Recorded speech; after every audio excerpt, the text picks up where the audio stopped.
Introduce yourself.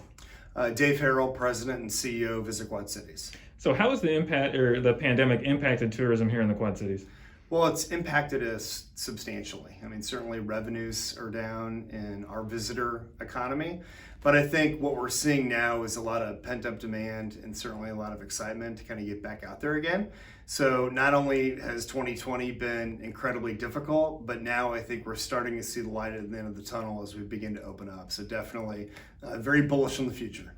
So, what are some of the, key lessons learned during the pandemic about tourism in the Quad Cities, and maybe some of the strengths, weaknesses, and the assets to kind of highlight going forward? Well, I think a couple things. Number one, I think people understand the value of tourism, that it empowers people, places, economies. So I think it's really distinguished Visit Quad Cities as the official destination management marketing organization as a shared common value in the community. Secondarily, I think it's shown that we need these revenues, right? It's not just about one revenue source, that being hotel, motel taxes with an overnight stay. It's everything. It's from sales tax to gaming revenues to F&B to you name it. So I think the overall system, I think it's shown value there.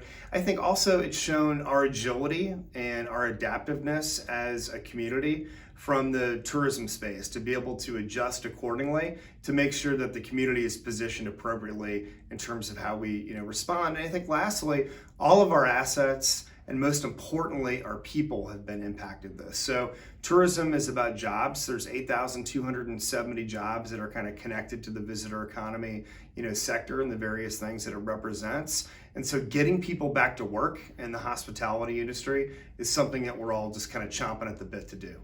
Were there any particular trends that we saw during the pandemic in terms of, what people are looking for, the types of travel? I think a couple things. I think sports tourism is a little bit like Teflon. So we were able to see and realize some results with sports tourism over the last year. And I think people are looking to connect to natural landscapes and outdoors and trail systems and things like our global asset, that being the Mississippi River. So I think that's a huge trend that we can now leverage, moving forward. But then also think just about what is our authentic, story? What are the things that we can do to effectuate that emotional connection with our brand from a Quad Cities regional destination perspective? And that's the thing that I'm excited about the most.